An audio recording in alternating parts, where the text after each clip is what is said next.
Muy bien, damos hoy inicio a la sexta parte, la última parte de esta, creo que jugosa, muy jugosa enseñanza, victoriosos por naturaleza.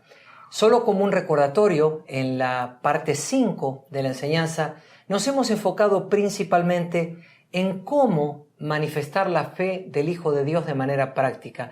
Creo que hemos sido bastante reiterativos en mostrar de manera gráfica, con ejemplos, todo lo que tiene que ver con la práctica, porque no queremos simplemente instruirnos o conocer más de las Escrituras, queremos vivir la experiencia de lo que la palabra del Señor dice, de los hechos que Cristo conquistó a nuestro favor. ¿Para qué? Para que la frase que Pablo expresó, y lo que ahora vivo en la carne, lo vivo en la fe del Hijo de Dios, sea para nosotros una experiencia de todos los días, sea una realidad que podemos vivir manifestando el reino. Ahora, en esta sexta parte nos vamos a enfocar en algo pero muy interesante, que tiene que ver con ir creciendo en la victoria. La victoria ya la tenemos, porque nos la dio Cristo. Pero el hecho de ir creciendo en victoria es algo que aprendemos. Por eso quiero que vayamos al primer pasaje de la Escritura en este día. Vamos a ir a Efesios capítulo 2 y vamos a leer del verso 4 al verso 6, que dice así. Pero Dios, que es rico en misericordia, por su gran amor por nosotros, nos dio vida con Cristo, aun cuando estábamos muertos en pecados. Por gracia, ustedes han sido salvados. Y en unión con Cristo Jesús, Dios nos resucitó y nos hizo sentar con Él en las regiones celestiales. Cuando pensamos en la naturaleza de Cristo que nos habita, realmente no solemos dimensionar cuán inagotable es su grandeza.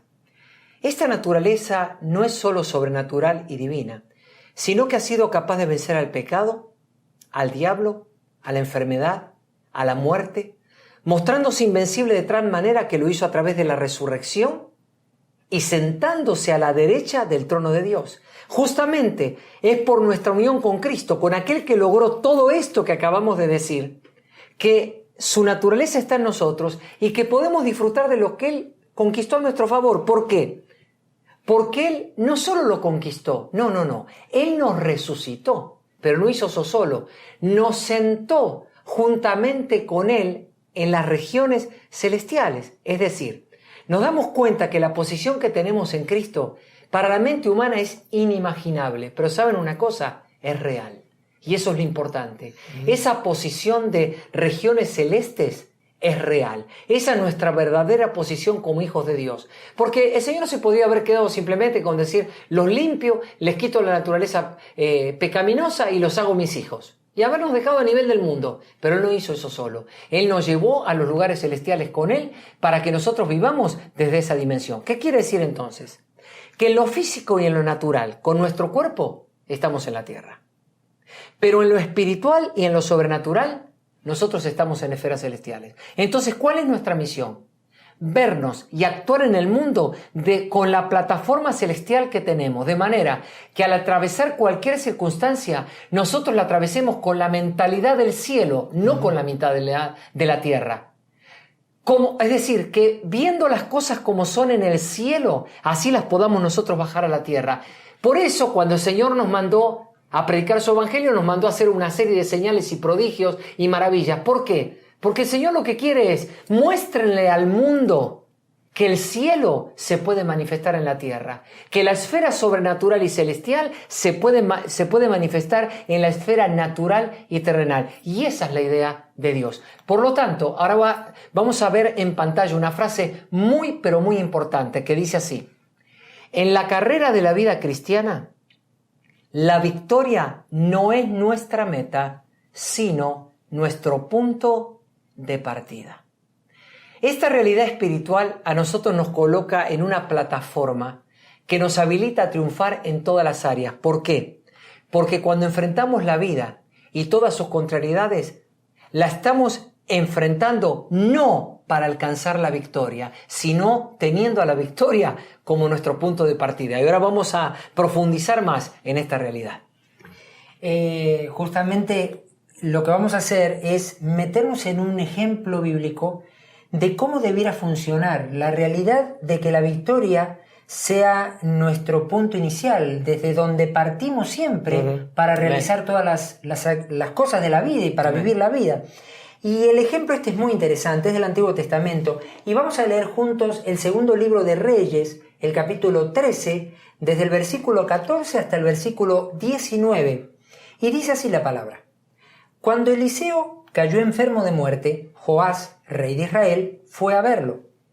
Echándose sobre él, lloró y exclamó, Padre mío, carro y fuerza conductora de Israel. Eliseo le dijo, consigue un arco y varias flechas.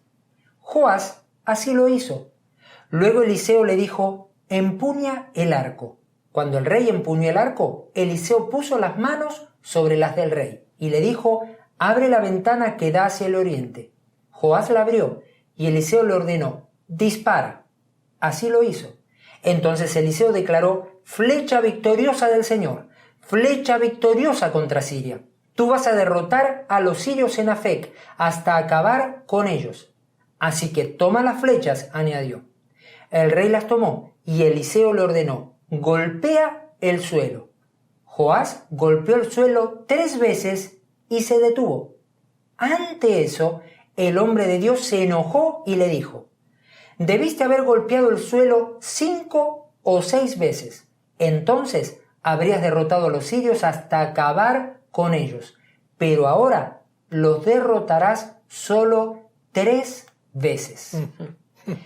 Obviamente que el relato es muy interesante tremendo. Y hay una serie de declaraciones y órdenes proféticas de parte de Eliseo hacia Joás, el rey de Israel, que vale la pena que analicemos juntos, porque cada una de ellas y cada cosa que ocurre aquí tiene un sentido espiritual muy importante.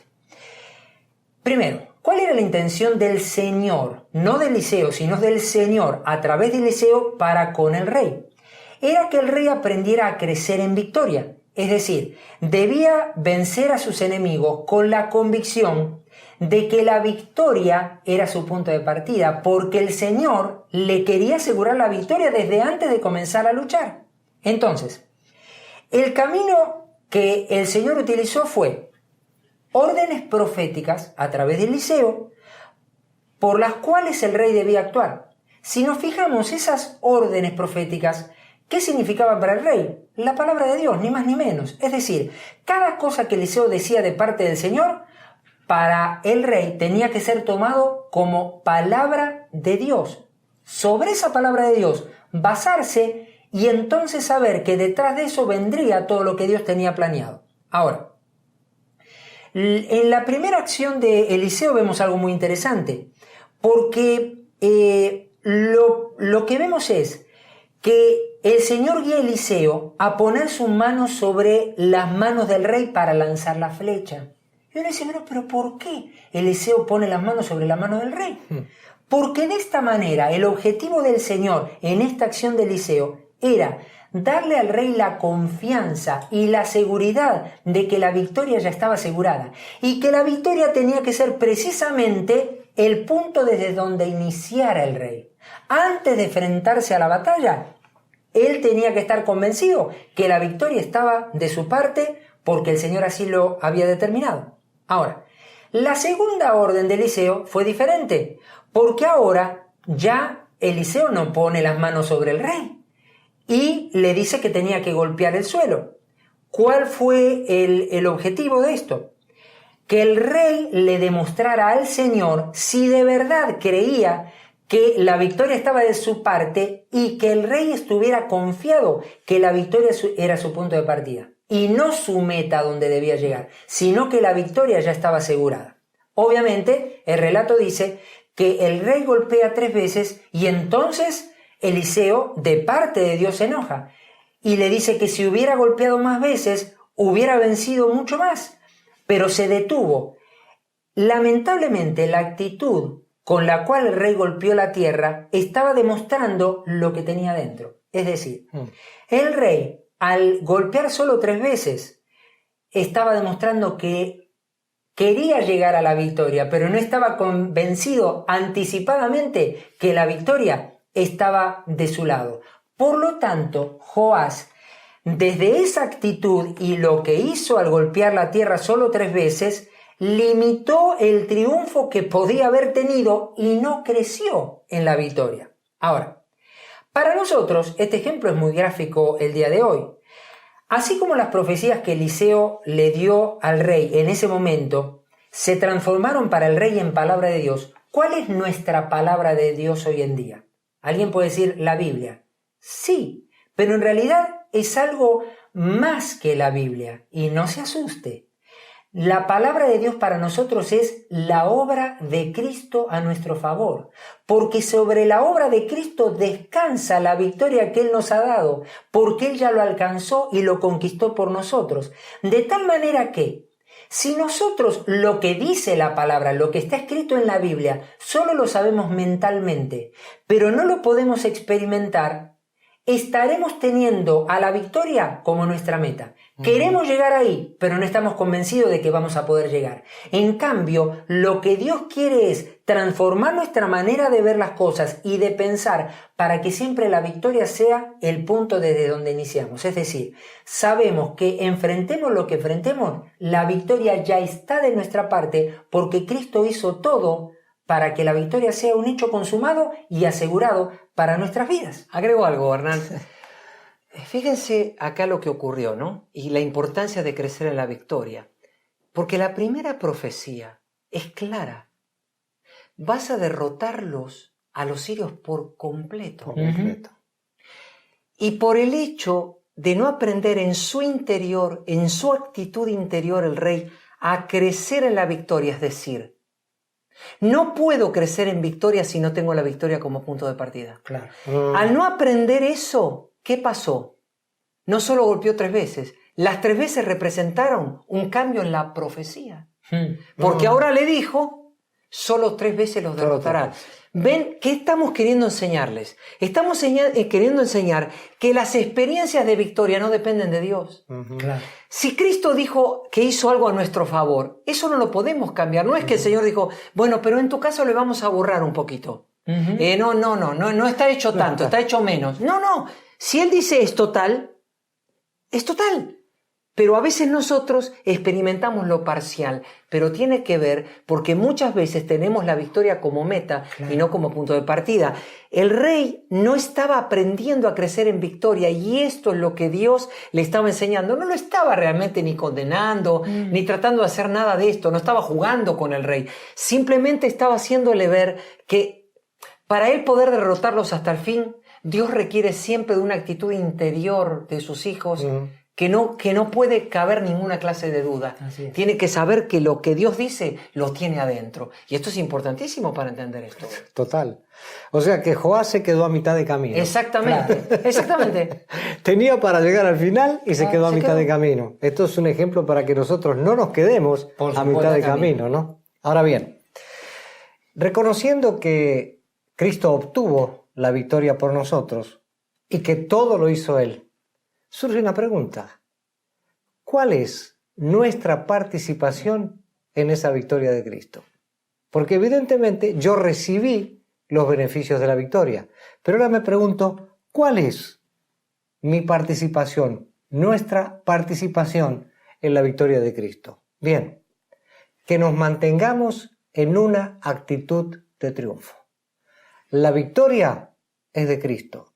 Nuestra participación tiene que ver con el triunfo. Es decir, que nuestros pensamientos y todas nuestras acciones expresen la seguridad y la convicción de que ya poseemos la victoria que Cristo conquistó y avanzamos. Ahora bien, ¿cuál es la diferencia entre victoria y triunfo? La victoria es Cristo en nosotros. El triunfo es nosotros en Cristo. Wow. Repito, la victoria es Cristo en nosotros. El triunfo es nosotros en Cristo. Vamos a ampliar un poquito esto. Todo aquello que Cristo conquistó para nosotros es la victoria. Pero ahora nosotros desde la base, desde la plataforma de la victoria, cada día, cada momento de nuestra vida, expresamos la victoria en triunfos que vamos manteniendo, porque la fe del Hijo de Dios se va manifestando en cada uno de nosotros. Es decir, el triunfo es lo que nosotros hacemos con la victoria. Claro. No puede manifestarse la victoria si el triunfo yo no lo manifiesto. Él lo hizo todo. El triunfo me corresponde a mí. Y perdón, Daniel, Sí. ¿podemos tener triunfo con una actitud de tristeza? No, para nada. ¿Con una actitud de caída? ¿Con una actitud de vencido? Para nada. Es imposible. Nada. Sí. Imposible. Sí. Por eso en las enseñanzas anteriores hicimos énfasis en la fe. Claro. Porque la fe es el fundamento para que la experiencia de la victoria de Cristo y ahora agregado al triunfo sea realmente algo positivo en cada una de nuestras vidas. Ahora bien, si nuestra actitud de espíritu ante las circunstancias es de triunfo, vamos a demostrar que nuestra meta es pararnos desde la victoria para alcanzar aquello, para llegar a aquello en el triunfo permanente, aquello que estamos destinados a hacer. Es decir, como ya dijo Hernán y Dani también dijo, la victoria es nuestro punto de partida, porque la victoria ya la tenemos en Cristo. Que se despeje toda duda, que nuestro espíritu se abra para recibir y caminar en lo que tenemos del Señor. Por eso fue que empezamos esta enseñanza diciendo la posición destacada que recibimos. Claro. Si se tratara solo de que fuimos redimidos y estamos en la tierra, podríamos decir, bueno, pero no tenemos una posición X.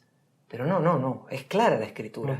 Nos dio una posición. Claro. Tenemos un privilegio. Y un privilegio es obviamente para utilizarlo, es para que nosotros caminemos en él.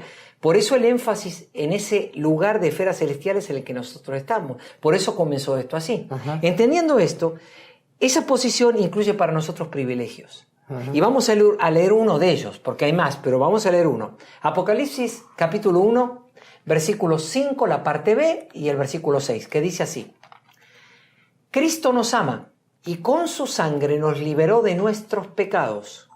Ha hecho de nosotros un reino y nos hizo sacerdotes que sirven a Dios su Padre. A Él sean el poder y la gloria por siempre. Así sea. Fíjense esto. Con base en el amor y en la entrega absoluta a nuestro favor, Cristo nos liberó por completo de nuestros pecados. Esa acción fue clave. ¿Por qué? Porque fue la manera en que el Señor nos pudo conceder el altísimo privilegio de ser nada menos que sacerdotes que puedan servir a Dios el Padre. Evidentemente ninguno de nosotros era apto para ser sacerdotes teniendo en nuestra naturaleza el pecado. Por eso era absolutamente imprescindible que fuéramos liberados de la naturaleza pecaminosa.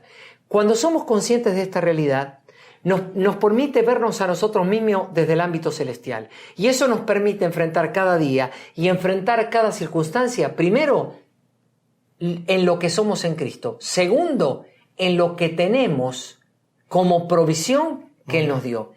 Es desde esta dimensión que nos podemos ver perdonados, justificados, redimidos, santificados, victoriosos, y que podemos ver a Cristo como nuestra sabiduría porque estamos completos en Él.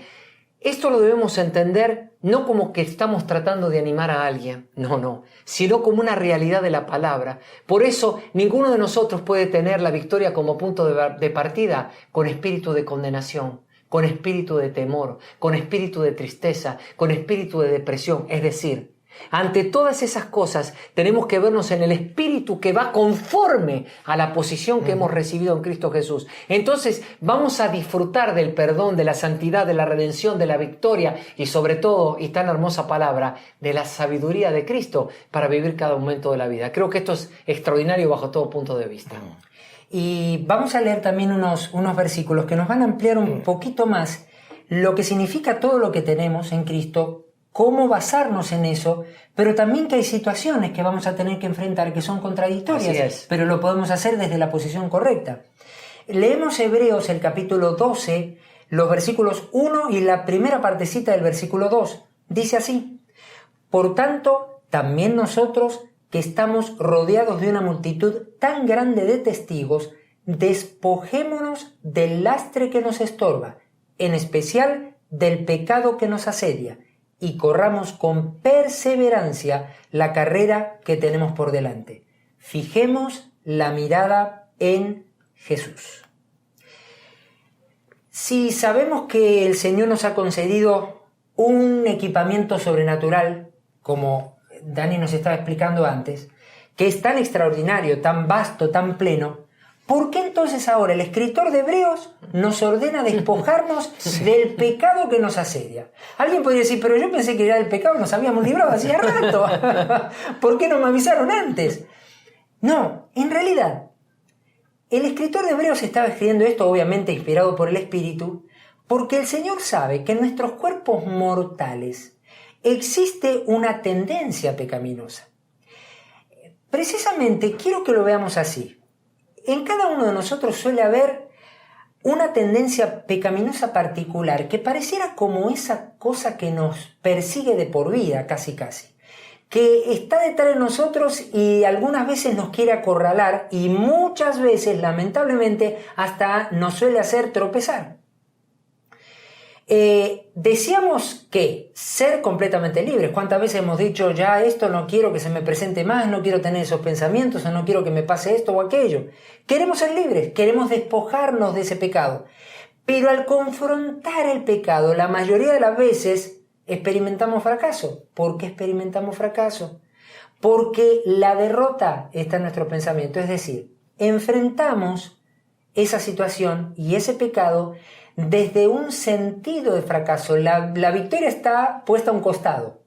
Entonces, aunque hacemos el esfuerzo por vencer, no podemos porque estamos pensando en que no vamos a vencer. Por lo tanto, nos desanimamos y que pareciera que siempre el único camino que nos queda, cuando eso se presenta, es volver a luchar en nuestras fuerzas para tomar el asunto en nuestras manos como si tuviéramos la capacidad natural de vencerlo, pero eso sabemos que es imposible. Ahora, ¿qué nos pasa realmente en nuestro interior? En nuestro interior, por todo lo que ya hemos analizado, por todo lo que la palabra dice, nosotros sabemos que la victoria está de nuestro lado. Entonces, ¿por qué no experimentamos la victoria plenamente en esas situaciones? Porque la victoria solo se manifiesta cuando vivimos basados en toda la dotación sobrenatural de la vida que hemos recibido. No cuando nos basamos en nuestro esfuerzo, no cuando nos basamos en lo que nosotros podemos hacer. Cuando en la vida natural y práctica nosotros nos paramos en la realidad de lo que somos en Cristo y lo que hemos recibido, entonces podemos experimentar la victoria. Ahora, fíjense qué dice después, fijemos la mirada en Jesús. Fijar la mirada en Jesús nos hace inmunes o ajenos a la necesidad de luchar contra el pecado. Porque alguien podría decir, bueno, si yo me fijo en Jesús y me concentro en Él, entonces el pecado ya no me va a molestar más. No, en realidad el pecado va a seguir asediando. Pero ¿cuál es la gran diferencia? Que mirar atentamente y fijamente a Jesús nos capacita sobrenaturalmente para luchar sin distraernos y para entonces estar convencidos de que la victoria está de nuestro lado. ¿Por qué? Porque al mirar a Jesús estamos mirando desde la victoria, cualquier situación. Al verlo a Él estamos seguros de que Él ya nos dio la victoria. Por lo tanto, podemos enfrentar esa situación desde el principio con una mentalidad de victoriosos y sabiendo que no es que vamos a conquistar la victoria, sino que la victoria ya está de nuestro lado. Con lo que acabas de decir, porque Cristo conquistó la victoria para nosotros. Ajá. Me vino un pensamiento y voy a hacer una nota humorística.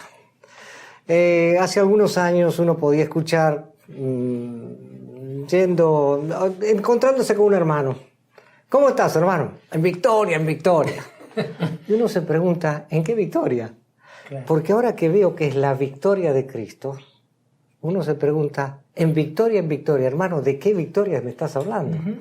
Porque a veces después veía la vida y decía, no está en victoria. Claro. Está haciendo una declaración muy entusiasta y muy como queriendo salir de la situación, pero esa en victoria no estaba basada en la victoria de Cristo. Claro. Por eso es importante, y lo que vamos a leer ahora tiene que ver con la victoria de Cristo. Sí, porque son declaraciones basadas en el ímpetu humano, claro, pero no en el impulso divino. Claro. Ese es el problema. Exacto. Cuando nuestras declaraciones vienen del impulso divino, es que tienen un poder. Sí. Pero cuando vienen del ímpetu humano, realmente uno se da cuenta que es como un metal que resuena. O sea, no ocurre nada con eso. Claro. Y uno lo siente en el espíritu. Pero si es desde la victoria de Cristo, en victoria, pero desde la victoria de Cristo. Y el triunfo se manifiesta. Cambia. Bien. Ahora sí, entonces leo la palabra. Y sabemos que Dios hace que todas las cosas ayuden para bien a los que lo aman. Esto es, a los que son llamados conforme a su propósito. Sabemos que a los que antes conoció, también los predestinó para que fuesen hechos conformes a la imagen de su Hijo, a fin de que Él sea el primogénito entre muchos hermanos. ¿Quién nos separará del amor de Cristo? ¿Tribulación, o angustia, o persecución, o hambre, o desnudez, o peligros, o espada? Más bien, en todas estas cosas somos más que vencedores por medio de aquel que nos amó. Amén. Romanos 8, 28, 29, 35 y 37. Yo creo que este pasaje es tremendo para que nosotros podamos experimentar lo que realmente significa la victoria de Cristo. Es decir, que en el camino de experimentar esta victoria conquistada por Cristo, nosotros en la vida debemos atravesar por diferentes pruebas. El apóstol Pablo está siendo muy claro. Hay pruebas que vienen a nuestra vida, como estas que él relata y otras que no relata, pero por las que pasó, que tienen una finalidad: que crezcamos. Que crezcamos en el conocimiento íntimo de Cristo, que crezcamos en la fe del Hijo de Dios y que manifestemos la victoria en un triunfo cotidiano. Que crezcamos. Por eso, cuando vemos las pruebas, debajo de la plataforma de la prueba, uno dice: Señor, quítame la tribulación, quítame la angustia, quítame esto y quítame lo otro. Pero cuando yo estoy parado en la plataforma de la victoria y desde los lugares celestiales, yo digo: Señor, esto, como tú me escogiste y a los que amamos a Dios todas las cosas nos ayudan a bien, ahora yo me paro en la plataforma de la victoria y digo como Pablo: en todas estas cosas somos más que vencedores. Yo creo que Pablo no encontró otra palabra. Sí, claro. Y dijo: somos más que vencedores. Si lo pongo en lenguaje actual, seríamos hipervencedores o hiperconquistadores. Es más lo que quiere decir en realidad. Es verdad. Tremendo. Es lo que hoy podríamos nosotros estar experimentando. Quiere decir, todo eso es lo que Cristo nos transfirió al darnos su victoria por medio de la obra que Él hizo. Ahora, la victoria de Cristo es total y completa. Nosotros tenemos la victoria de Cristo de esa manera, total y completa. Pero la medida de la victoria que experimentamos la ponemos nosotros, no Cristo. Él nos dio la victoria total y completa. La medida del triunfo, de la victoria, de lo que exprese, yo lo manifiesto. ¿Cuál es el ejemplo del rey Joás? 5 o 6 veces él iba a ganar, él podía ganar. ¿Qué le pasó? Como dijimos antes, se quedó a mitad de camino. Golpeó 3 veces y 3 veces fue lo que ganó. La medida de la victoria que tenía de parte del Señor, él la limitó de 5 o 6 a 3. Queridos, esto es para que nosotros no imitemos eso, para que golpeemos las veces que tenemos que golpear y que seamos realmente más que vencedores, porque Él que nos amó sabe que si en esto seguimos manteniendo la victoria, el triunfo se va a manifestar, la victoria de Él en nosotros. Justamente a esto que estás diciendo, es importante entender que para mantener justamente la actitud de triunfo, la palabra establece algo que es fundamental para los hijos de Dios y que no viene del Nuevo Testamento, en realidad viene del Antiguo Testamento. Ajá. Y lo vamos a leer en Nehemías, porque Nehemías dijo estas palabras que vamos a leer ahora. Dice, Nehemías capítulo 8, versos 10, la parte B. No se entristezcan, porque el gozo del Señor es su fortaleza. Es importante aprender esto en el camino de la actitud correcta de triunfo. Tiene que manifestarse el gozo del Señor, porque el gozo del Señor es sobrenatural. Por lo tanto, no puede ser opacado o apagado por las circunstancias, por ninguna. Primero porque no está relacionado con ellas. Y si las circunstancias lo podrían apagar, entonces no es el gozo del Señor. Porque el gozo del Señor no puede ser cambiado, no puede ser transformado. Es del Señor puesto en nosotros y es fundamental. Es una fortaleza que a nosotros nos da el hecho de estar basados en ese gozo sobrenatural del Señor. Es más, esto que está diciendo en el Antiguo Testamento por Nehemías está confirmado por el apóstol Santiago, porque en Santiago capítulo 1, versículo 2 dice de la siguiente manera: hermanos míos, tengan por sumo gozo, fíjense lo que dice, sumo gozo cuando se encuentren en diversas pruebas. Escuche, es notable que no solo somos llamados por el Señor a tener su gozo, sino que dice que somos llamados a tenerlo en sumo, es decir, hasta lo sumo, en toda su plenitud. ¿Cómo entender que estando bajo el fuego de una prueba o de muchas pruebas, el Señor nos pide estar llenos de gozo? Pareciera que no tiene lógica, es que no la tiene. Porque vuelvo a repetir que el gozo del Señor es sobrenatural. ¿Y por qué podemos estar seguros que el gozo del Señor va a funcionar? Podemos estar seguros por una realidad. Voy a poner solo un ejemplo de unas palabras de Jesús. Cuando Jesús habló de los pajaritos y aún de un pajarito que podía morir, Jesús en un momento hizo una comparación y dijo que no había un solo pajarito que cayera a la tierra, o sea, que se muriera sin la voluntad de Dios. Y agregó, los cabellos de su cabeza están todos contados. A ver, díganme, ¿qué más puede decirnos el Señor para darnos seguridad? Yo sé que algún hermano estará pensando, bueno, a mí se me cayeron más, a mí se me cayeron varios y me quedé pelón, pero bueno, pero ustedes saben de lo que está hablando el Señor, ¿no? Están todos contados. A ver, ¿qué mayor seguridad nosotros podemos tener que ante el peligro, ante la adversidad, ante la aflicción, ante el dolor, ante la desilusión, ante la depresión, ante la enfermedad, podemos tener una actitud y un sustento que nos haga vivir por encima de las circunstancias y no aplastados por ellas? El Señor no nos ve nunca, ni nos desea nunca aplastados por ninguna circunstancia. Así que nunca debemos olvidar algo muy importante. Cuando el Señor nos permite ser probados, la meta de Él, ¿sabe cuál es? Que seamos aprobados. Nunca hay una prueba que Dios permita o algo que Dios permita en nuestra vida, aún algo que Satanás mismo traiga y que Él lo permita, que no sea para que nosotros salgamos con su victoria y salgamos aprobados completamente.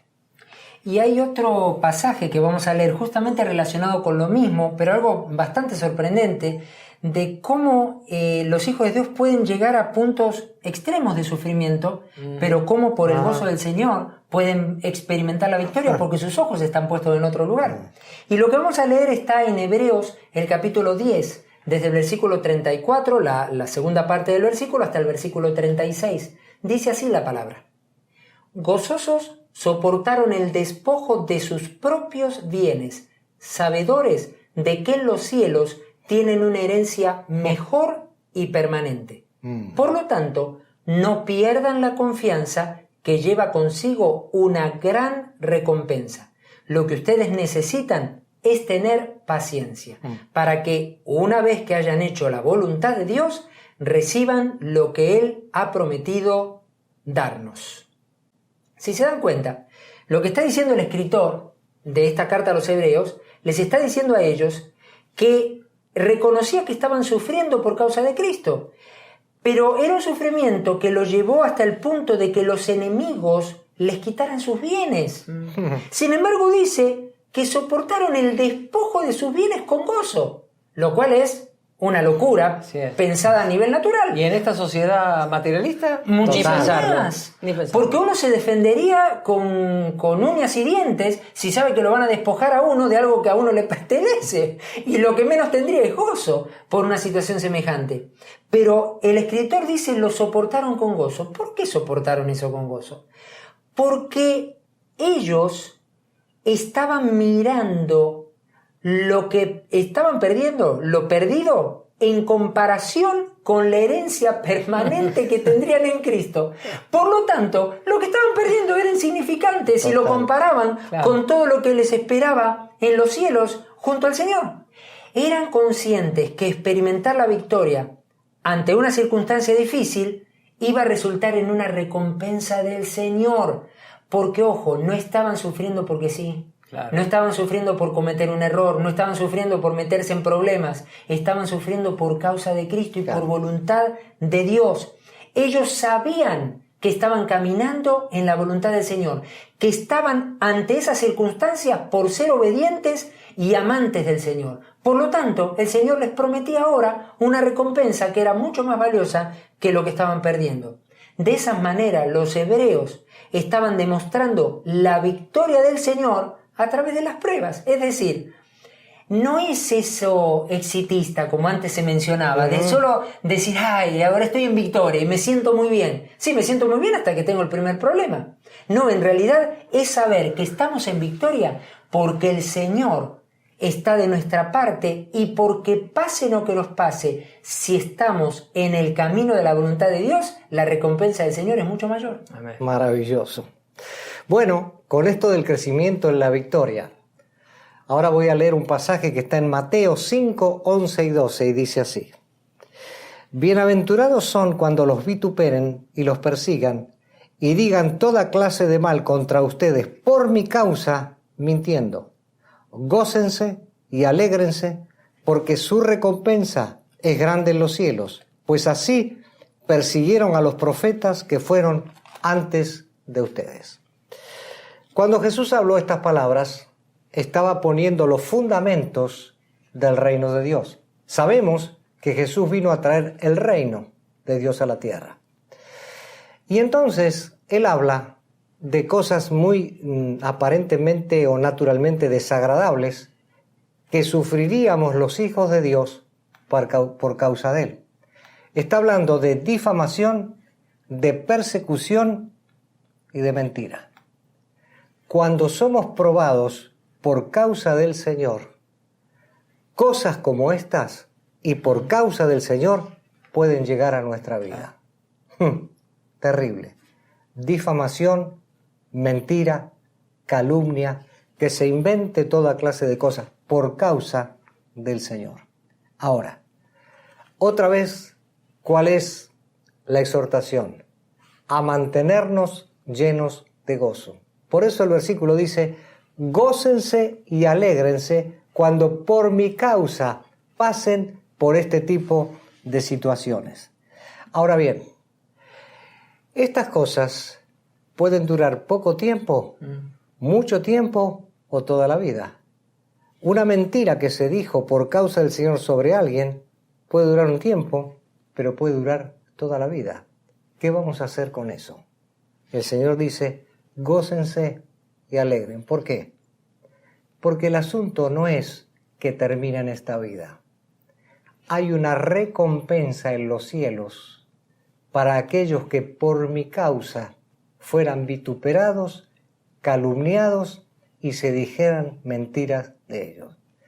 Hermano querido, hay una recompensa en el cielo por estar gozosos en este tipo de situación.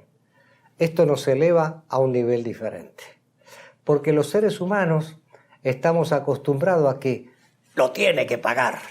Porque dijo de mí no era, aún por causa del Señor. Pero cuando yo me gozo y me alegro, estoy diciendo, Señor, en esta vida esto puede pasar o puede durar mucho tiempo, pero me espera una recompensa, porque tú me dijiste que me vas a dar la recompensa. Y qué bueno que el Señor no especifique de qué tipo de recompensa se trata, pero yo sé que será una recompensa de acuerdo a aquello como nos hemos comportado nosotros en el Señor y en este tipo de cosas. Quiere decir que todo esto, queridos, es para que crezcamos en todo lo que el Señor nos ha dado. En la vida natural, ¿qué se espera de un bebé? Que crezca, que se desarrolle, que madure, hasta llegar a ser un adulto para ejercer todas las facultades que tiene. ¿Qué es lo que Dios anhela de nosotros? Exactamente lo mismo, que nosotros crezcamos, maduremos para que seamos conformados a la imagen de su Hijo y para que la fe del Hijo de Dios continúe desarrollándose en cada uno de nosotros. ¿Para qué? Para demostrar así que somos realmente discípulos del Señor y que por fe seguimos en el camino de la vida cristiana. Justamente vamos a ir a un pasaje bíblico que es una muestra impresionante de lo que significa crecer, y tiene que ver con Abraham. Dice la Escritura en Romanos capítulo 4, del verso 16 al 24, de esta manera: por eso la promesa viene por la fe, a fin de que por la gracia quede garantizada para toda la descendencia de Abraham. Esta promesa no es solo para los que son de la ley, sino para los que son también de la fe de Abraham, quien es el Padre que tenemos en común delante de Dios, tal como está escrito: te he confirmado como padre de muchas naciones. Así que Abraham creyó en el Dios que da vida a los muertos y que llama a las cosas que no son como si ya existieran. Contra toda esperanza, Abraham creyó y esperó, y de este modo llegó a ser padre de muchas naciones, tal como se le había dicho: así de numerosa será tu descendencia. Su fe no flaqueó, aunque reconocía que su cuerpo estaba como muerto, pues ya tenía unos 100 años, y que también estaba muerta la matriz de Sara. Ante la promesa de Dios no vaciló como un incrédulo, sino que se reafirmó en su fe y dio gloria a Dios, plenamente convencido de que Dios tenía poder para cumplir lo que le había prometido. Por eso se le tomó en cuenta su fe como justicia. Y esto de que se le tomó en cuenta no se escribió solo para Abraham, sino también para nosotros. Dios tomará en cuenta nuestra fe como justicia, pues creemos en aquel que levantó de entre los muertos a Jesús, nuestro Señor. Tremenda escritura de la palabra, tremenda. Abraham es el ejemplo perfecto de lo que significa crecer. Primero, por la fe, él activó la gracia que sirvió para garantizar la promesa que Dios le había hecho, tanto para su descendencia natural, los judíos, como la espiritual, la iglesia, todos nosotros. Aunque el Señor le había prometido a Abraham ser padre de muchas naciones, en verdad la realidad que lo rodeaba era completamente contraria a esa promesa. A pesar de que todo lo que estaba a su alrededor contradecía lo que Dios le había prometido, ¿qué hizo Abraham? Se mantuvo en fe, se mantuvo firme en Dios. Sabía esto, que Dios da vida a los muertos. Sabía que Dios llama a las cosas que no son como si ahora mismo ya existieran. Eso es lo que tenía él en su espíritu. Esa era la actitud de triunfo de Abraham. Me gusta algo que afirma. La Escritura afirma: Abraham creyó y esperó. Hermanos, esto es muy importante. ¿Ustedes creen? ¿Nosotros creemos? No es solo creer, también es esperar.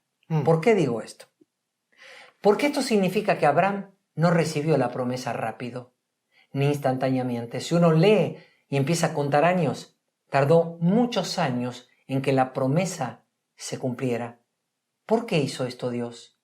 Para que Abraham aprendiera a crecer. Pero Abraham, a diferencia del rey, sí aprendió a crecer en victoria, porque se permaneció firme en su fe y en todo tiempo sabía que tenía la realidad de esa promesa ya en su interior, que la tenía a la vista, aunque tardara años en recibirla. Esta es la importancia de entender cómo un ejemplo como el de Abraham nos hace ver a nosotros la importancia no solo de creer, sino de esperar, como teniendo ahora mismo lo que todavía estoy esperando que llegue a mis manos. Esto es importantísimo.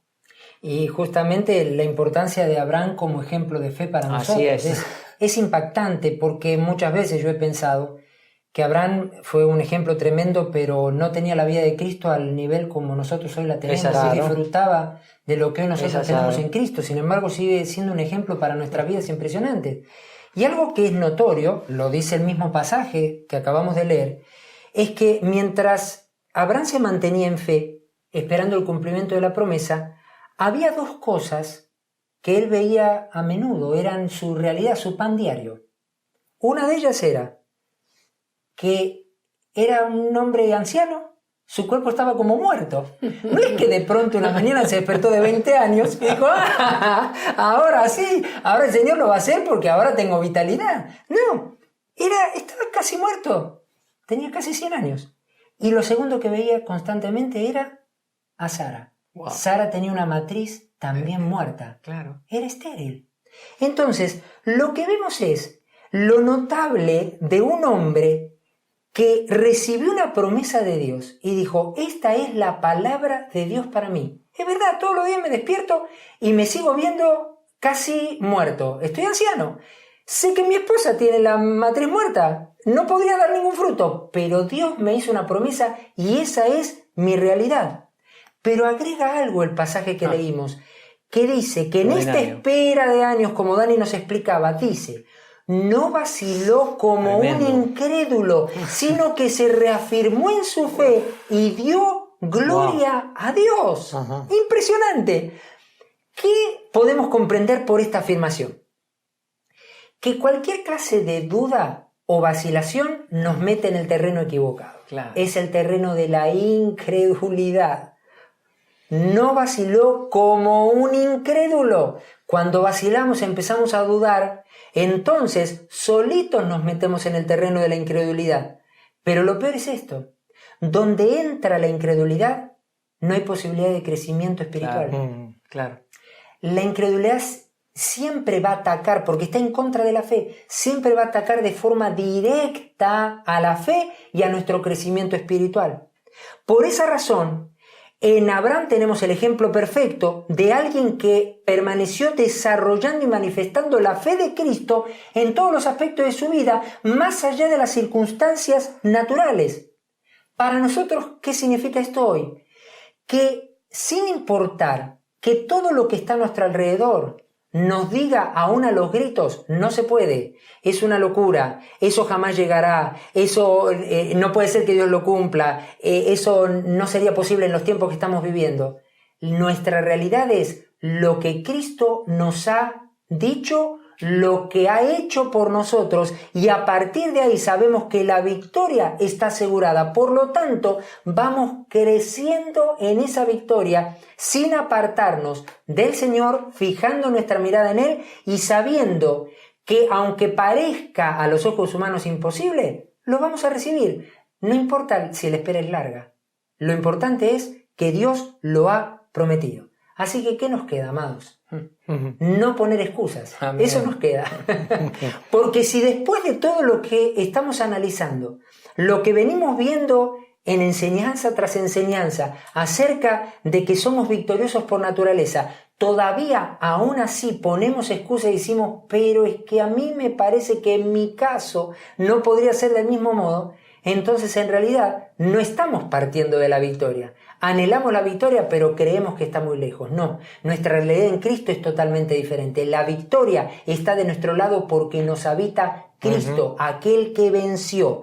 Y en nuestro camino vamos a seguir mirándolo a Él para ascender, para subir y para llegar a haber cumplido todo lo que el Señor nos ha prometido. Porque este es un camino de crecimiento y desarrollo de la fe para nuestras vidas. Así que lo que nos queda, al terminar ya esta sexta y última enseñanza de Victoriosos por Naturaleza, es orar agradecidos al Señor, amén, declarando para nuestras vidas esta realidad, amén, y diciendo que somos como Abraham y mucho más que Abraham, porque Cristo nos habita, que nos podemos mantener en fe por la victoria de Cristo en nosotros, sabiendo todo lo que Él ha conquistado.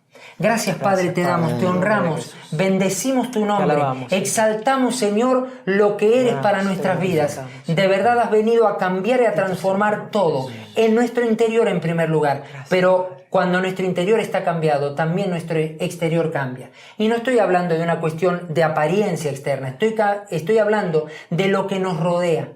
Lo que nos rodea nos podría tapar, nos podría avasallar, nos podría amargar y destruir, pero cuando estamos parados desde la victoria de Cristo, mirando con los ojos de la fe, poniendo nuestros ojos en ti, sabemos que aunque la espera sea larga, conquistaremos aquello que nos has prometido porque estamos parados en tu realidad. Señor, amén. Gracias, Señor, te damos. Hemos atravesado por todo este camino de aprender lo que significa ser victoriosos por naturaleza. Y hoy, Señor, reclamamos para nuestra vida la parte experimental de la enseñanza. Señor, no queremos que esto quede en nuestro conocimiento intelectual. Queremos que sea una realidad de vida.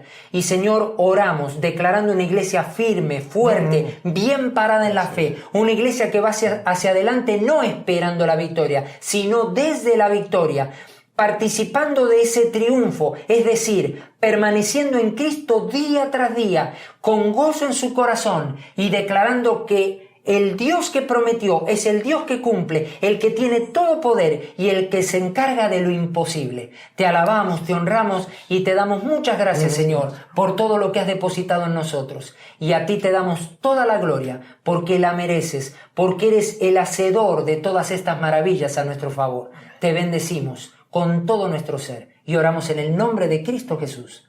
Amén. Amén. Y amén. Amén.